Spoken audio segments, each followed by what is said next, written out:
bw'abadde ayogerako ne bannamawulire akulira etterekero ly'omusaayi mu ggwanga Uganda Dorothy Byabazaire alaze nga bwe waliwo obwetaavu bw'omusaayi wakati ng'abaana bali mu luwummula. Okulaba nti tukuŋŋaanya omusaayi mu kiseera kino naddala ekiseera kino ekizibu kye tulimu kubanga amasomero agasinga otuwa omusaayi gali mu holiday. Kale kakati tulina okugenda mu communities, tulina okulaba abantu bonna nti abatali mu masomero bajjumbira okulaba nti bawa omusaayi kubanga omusaayi guno tegulinda nti babaana kudda mu ssomero. Omusaayi guno gwetaagibwa buli lunaku. Dorothy agamba nti endwadde nnyingi nnyo ezireetera abantu okuggwamu omusaayi wamu n'obubenje ate nga tewaliiwo kkolero lisobola kukola musaayi. Tulina bamaama abaggwamu omusaayi nga bazaala.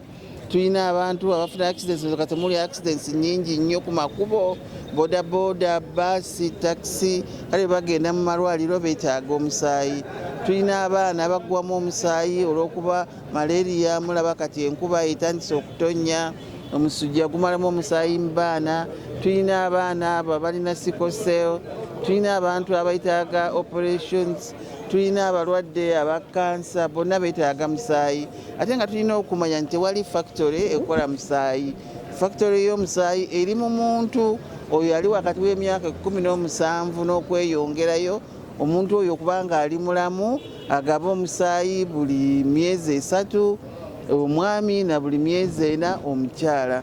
Ono awadde ensonga lwaki balina okusolooza omusaayi buli lunaku anti aseeka obulamu omukono tassa. Omusaayi guno muguwa gumala ennaku 35 zokka. Kyovola buli kaseera bagamba lwaki mukuŋŋaanya buli kaseera. Tukuŋŋaanya buli kaseera kuba tomanya ddiwe tunaafuna emergency, ddiwe tunaafuna accident, ddiwe tunaafuna abeetaaga omusaayi. Kyovola nti buli lunaku twetaaga omusaayi units 1500 buli lunaku mu Uganda muno mwonna. Kale tulina okubeera nga tutambula nga tukuŋŋaanya omusaayi guno gusobole okutegekebwa, gusobole okubaawo mu malwaliro at the right time kubanga gulina okubeerawo ku right time kuba bwe gubeerawo nga teguli ku right time omulwadde oyo aba akoze eki, aba afudde. Kale twetaaga okulaba mu sitooko yaffe ti buli lunaku tulina omusaayi units 1500 tuguwa amalwaliro agasuka mu 600 mu Uganda yonna wano okuva e Karamoja okutuuka wansi eno e Kigezi. Dorothy akkatiriza nti omusaayi guno gwa bwereere era oyo yenna agutunda alina okuvunaanibwa.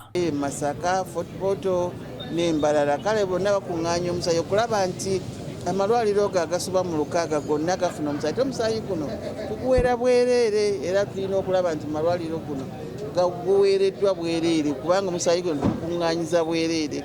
Omuntu aba waddeyo precious gift yene ey'omusaayi era kyobalaba nti gugenda mu malwaliro ne guweebwa nga gwebwereere tegulina kutundibwa era abantu abo bagutunda baba bakoze ensobi era balina okukangavvulwa.